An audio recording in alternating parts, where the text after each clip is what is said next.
I want to talk to you real quick about what I feel like the Lord has given me. And some of y'all going to say, he talking about that again. Stay in the boat. Stay in the boat. That pastor, there you go again, talking about that boat. Stay in the boat. I'm going to tie it into some other things that the Lord has downloaded in my spirit. Stay in the boat. It's time to get your emotions in check. It's time to focus. Somebody say focus. Let's get focused on what God has called and ordained and appointed for us to do. Let's get focused. Let's get focused on what he's called us to do in the church. Let's get focused on what he's called us to do in the body. Let's get focused on what he's called us to do in our families. How many are ready to get focused? I got a question for you, and you've heard this word many times, but I want to know, whose agenda are you pushing? Many of us come to church and we got plans and we got our own agendas. I can't have my own agenda. And they anointed me to be the pastor some months ago. But it's not about my agenda. It's about his agenda. So whose agenda are you pushing? The pastor can't push his own agenda. We must be in the will and the purpose of what God has called us to do. Are you ready to be in the will and in the purpose of what God has called us to do? That may take for some of us to push out the old or even throw out the old and bring in the new. Somebody said it's time to bring in the new. When we get caught up in our emotions, this is why we have to put our emotions aside, because when we get caught up in our emotions, it can create a more critical situation. I'm going somewhere with this. Let me say that again just for those that didn't get it. It just flew past you. When we get caught up in our emotions, it can create a more critical situation. Is there one witness in the house? You ever got caught up in your emotions? Caught up in your own thoughts, caught up in your own concepts? You ever got caught up in some drama? Oh, nobody in this room. That's in the Dallas church. Anybody got caught up in some drama in your life? And you looked around and you were in the midst of drama and you were like, how did I get in the middle of this drama? And before you know it, you are part of the drama. It's not just drama surrounding you, but you became a part of the drama. That's because you let your emotions lead you. If you can discern the time and season, we will be able to get away from some troubles. If you can discern the time and the season, you can get away from some troubles. We have to discern the season and the time. You can't go out in the middle of winter with your summer clothes on. Hello, somebody? And you can't go out in the middle of summer. You may be able to do that in Michigan from time to time. But you can't go out in the middle of summer with your winter clothes on. You will look pretty strange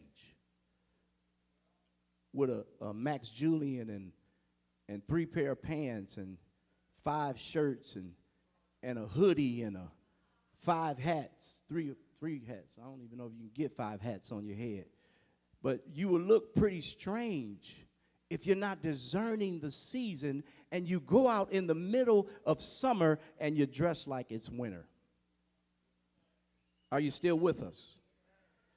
We have to discern the seasons because seasons change.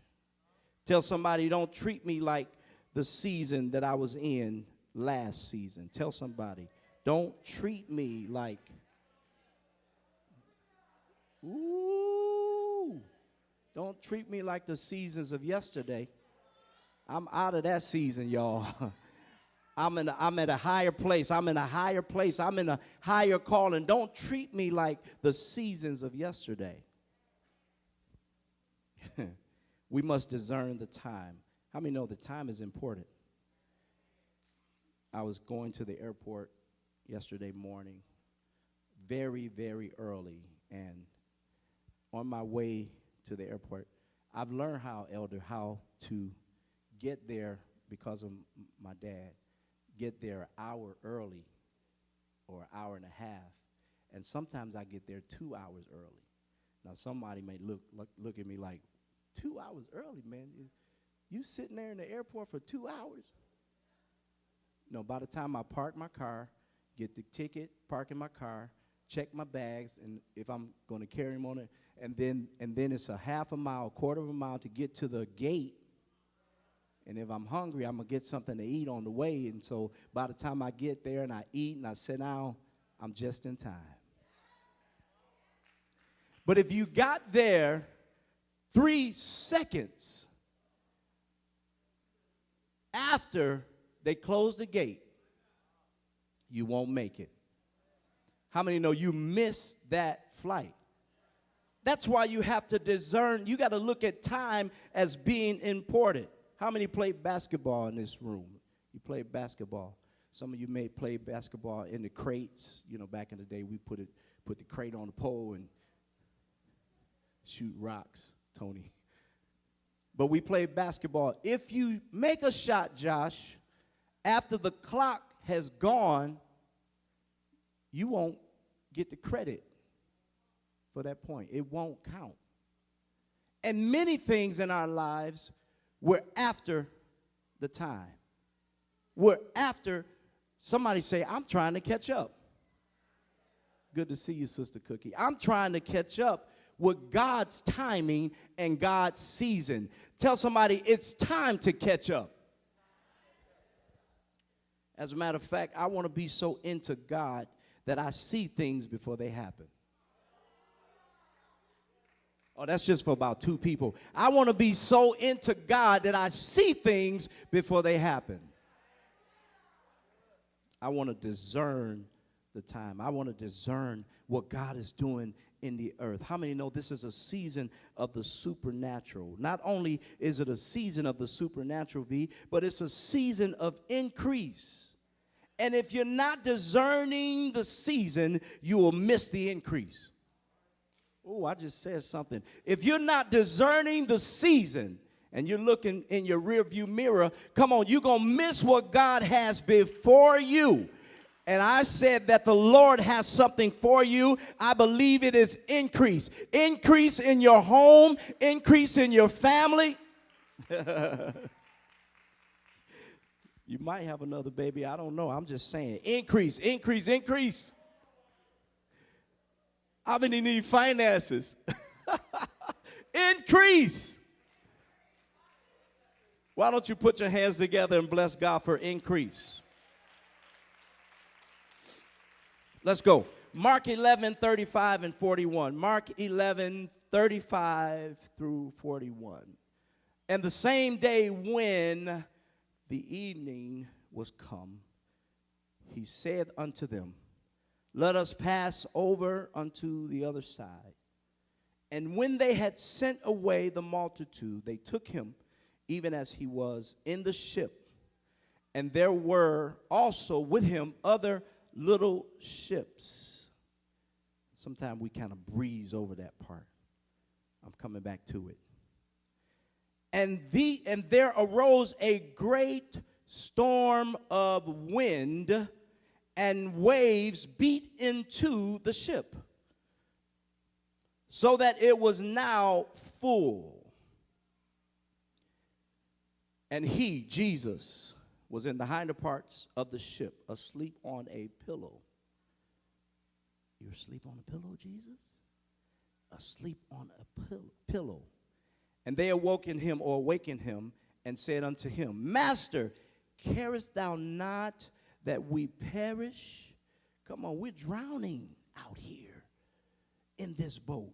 Carest thou not that we perish? Do you care, Jesus? Do you care about what's happening right now in my life? Do you care about what's coming up against me? Do you care about the water not just beating up against the side of the boat, but is beating into the boat, which means the boat is getting full of water in the middle of the ocean while a storm is brewing, while a storm is taking place. Some of y'all look at this story and y'all just kind of read over it and then you say, okay, well, that happened then. But how many know that we have some storms in our lives? We have some storms in our lives, and it seems like while we're in the middle of a storm and the water is coming into the boat, it seems like Jesus is asleep in the stern on a pillow. And some of y'all wondering, what should I do? What should I do? Do you understand that we're up against this storm, major storm in the middle of the ocean? And I know you said, let's go to the other side. But we're facing something that we've never faced before. How many of you ever been through something that you never faced before? And when you came up against that thing that you've never faced before, you didn't know how you were going to get through it. Maybe if you had gone through it before, you would understand now, okay, I'm good. I've been through it before, so I can do it again. Come on, I've climbed this mountain before, I can do it again. Come on, I've been through the water before, so I can go through again. I've been through the fire before, and I didn't get burned up. I can do it again. But they were in a place that they had never been. Have you been in a place that you've never been? I'm getting excited. Let me calm down. Have you been in a place that you've never been before? Where it seemed like if Jesus didn't wake up, you were surely going to drown. Let me tell you about the other ships that was with the ship that Jesus was in. Some of the other little Elder Craig, some of the other little ships were lost. Let me ask you a question. Whose ship are you on? What boat did you get into? What stuff did you get into? Who did you allow to come into your life?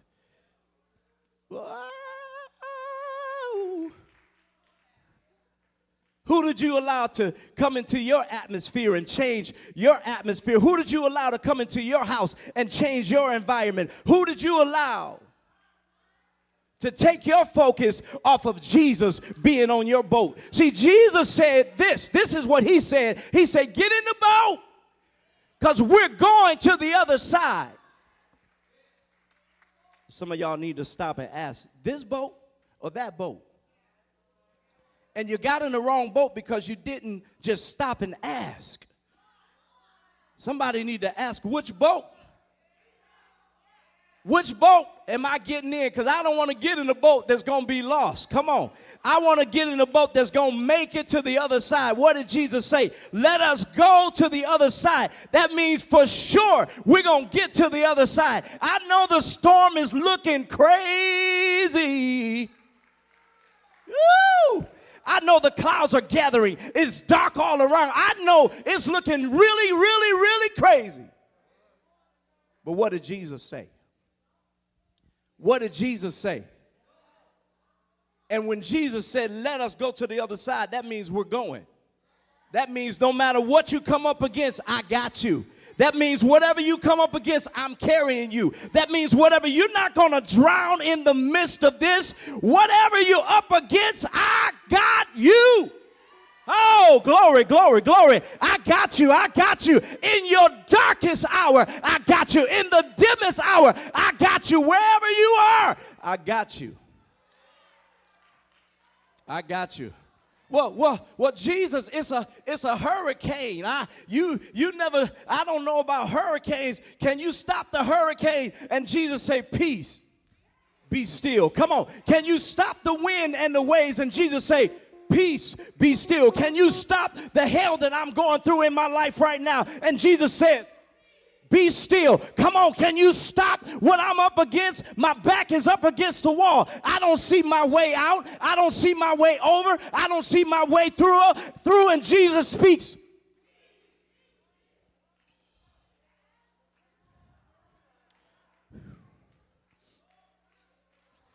When Jesus asked them the question, where is your faith?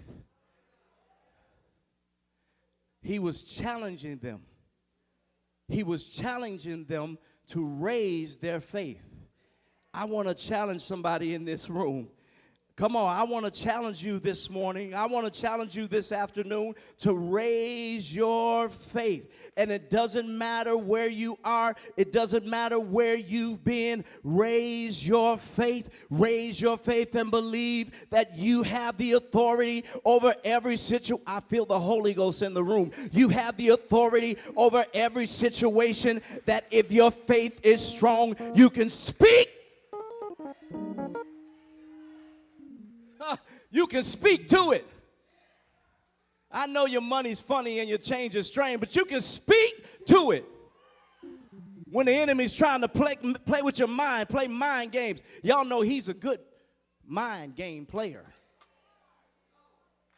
Trying to play chess and checkers and all of that stuff in your mind. Come on, you can speak to it. You can speak to your mind, and I say, peace, come to this mind. Friday, I was dealing with, I talked to y'all about this gastritis thing that I was having. I was dealing with this thing, and then it tried to get me again Saturday night. I said, this is not even for me. It's not even for me. So in the middle of worship, I felt that thing rising. In the middle of worship, and I said, look, I said, Jesus, you said that with your stripes I'm healed. So what I'm gonna do is what I know to do. I'm gonna command this body to line up. You don't have to take it. You don't have to take that. You don't have to take affliction. You don't have to take disease. You don't have to take heartache. You don't have to take, somebody ought to send it back to the sender. So we're on the boat, and Jesus is asleep. Return to sender. And Jesus is asleep in the base of the boat, in the bottom of the boat. And we're on the boat, y'all. We're on the boat. And I know the seats are comfortable, but it was not comfortable on that boat. I don't care what kind of seat you had on that boat. At this moment and at this time, it was not comfortable. On the way back from Dallas this morning, the plane left at 5:50. 5 a.m. 5:50 a.m. So you know what time I had to be to the airport. Y'all figured it out? Okay. So I'm on the plane, and I'm going to sleep. I'm going to sleep the whole time. I say, I don't care what goes on. I don't care if I don't have no elbow room. I don't care. I can't stretch my legs out. I'm not in first class, y'all. Not yet. I'm not in first class, and so I'm not, I can't stretch out. And this big guy, looked like he's about, well, he looked 7 feet, but I know he wasn't that tall. But he looked like a giant. And he came and sat next to me. And we had one seat that stayed empty for about 10 minutes. So we were praising God, man, giving each other high fives. Man, we got a seat that's just is not full. And man, this is great. 10 minutes went by. This big dude comes in. And he's sitting next to me. I'm like, Lord, where am I going to put my arm? Where am I going to put? I thought I was going to sleep. And guess what I did? But this is what happened while I was asleep, Auntie. 20 minutes out, maybe 30 minutes out before we came in for landing, the worst turbulence, the worst turbulence that I've flown many places. From Africa to Philippines, I've flown many places. But the worst, somebody say the worst. Some of us are experiencing the worst turbulence. The worst turbulence. The worst time in my life. It seems like the worst time in my life. And I looked at it, and I woke up, one eye, sort of like that. I say, okay, turbulence. I went back to sleep. And the guy came over the intercom and he said, it's going to be a little bit rocky for the next 20 minutes. I was like, 20 minutes? That's a long time, man, for turbulence to be happening. Can't y'all go above the clouds, man? Can't you get around the turbulence? You got to go through the turbulence. When you go through the turbulence, I feel it now. Come on, you'll come out better. When you go through the turbulence, come on, God is going to give you peace so much so you can sleep right through it. And when I woke up when we landed, I was like, well, thank you, Jesus, because I slept right through the worst turbulence. And it wasn't the worst because I was sleep experiencing it. It was bad. It was so bad. It was so bad. I'm about to help somebody. It was so bad to the devil wanted to speak up. This plane ain't going to make it. Did you see all these people on this plane? The plane ain't going to make it. You ain't going to make it to church because the plane ain't going to make it. The enemy has spoken to some of us and said, you're not going to make it. You're not going to make it through this. Come on, but somebody ought to say the devil is a lie. Come on, the devil is a lie. I'm going to make it through it. I'm going to make it past it. You thought you had the best of me. You thought you put me in a position where I wanted to quit. Yeah, I quit. I threw in the towel. But I gave it up so God can handle it. I quit. Yep. I quit. I woke up and I said, no more. I ain't dealing with that. No more. I adopted the Mary J song, Mary J Blige. She said, no more drama. I said, that's my song. That's my song. I should have wrote that song for her. But somebody need to say, no more drama, devil. Come on, no more drama, devil. You can't touch my life. You can't touch my emotions. Come on, I'm giving my emotions to God because I know that God can handle my emotions. He can handle your emotions. So you got to stay in the boat because if you get out the boat, how many know I couldn't jump out the plane? I didn't have a parachute. I wasn't equipped. I couldn't just jump out the plane. Some of us want to jump out the boat in the middle of the storm. You crazy. Don't jump out the boat. Stay in the boat because if you get out the boat, it's worse. I feel like an old man. It's worse. They used to say like, it's worse, sir.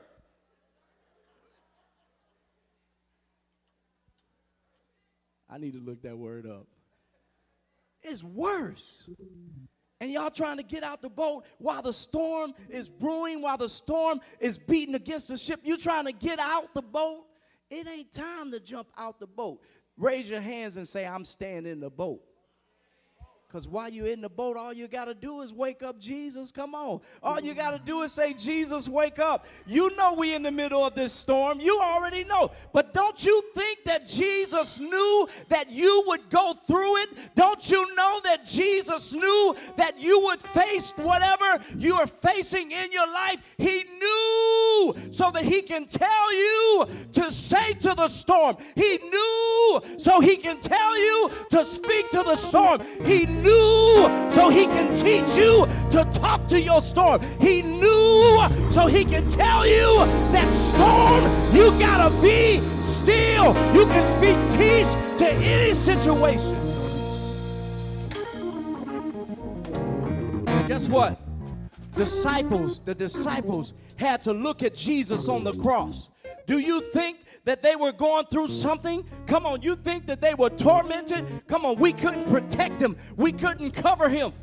Hello, somebody. They were looking up at Jesus on that cross, and they wanted, I believe, that they would love to take him down and take him home, but he had to do it. He had to go through it. Come on, somebody say he had to go through it. He had to go through it because everything that I go through, God is going to bring me out of. Come on, I'm not in this thing to stay in this thing. I'm not in this address to stay at this address. Come on, I'm not on this street to stay on this street. I'm on this street so God can take me somewhere. I need about 3 people to look at somebody next to you and say, God is taking me somewhere. And while he's taking you, he's teaching you. While he's taking you, he's protecting you. While he's taking you, he's covering you. I know you feel like you're about to lose it. But I came to tell you today that God is taking you somewhere. God is taking you down the street of breakthrough. God is taking you down the street of Miracle Avenue. God is taking you somewhere.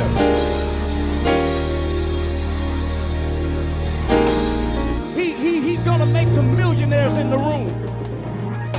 He's going to make some millionaires in the room. Not just so you can say I'm a millionaire, but so you can bring somebody else out of poverty. Come on, so you can change their mentality.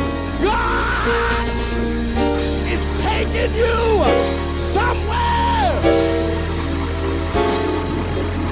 It's time for you to get it. It's time for you to get your breakthrough. It's time for you to get your miracle. Whoa. They don't preach like they used to preach in my old church. So, Lord, I don't know. But if I don't say nothing else, I want to tell you that God, David, is taking you somewhere. If I don't say nothing else, Pastor Rob, God is taking you somewhere. Some of y'all know where you come from. Somebody know where you come from. And some of y'all stuck in between. But if you just look in the spirit just for a moment, it looks a little dreary right now. It looks a little cloudy right now. But beyond the clouds, the sun is still shining. Not just the S-O-N, Bishop, thank you. But not just the S-U-N, but the S-O-N. I said Jesus is still shining. Come on, the King of Glory is still shining. And what's going to happen is you're going to get through it. Tell somebody you're going to make it. You're going to make it. That's why you had to come here, because I had to tell you, you're going to make it. That's why you're here, because I had to tell you, you're going to make it. You're going to make it. So stay in the boat. Don't get in the wrong boat. It'll be worse than this. I want to be in the boat where Jesus is.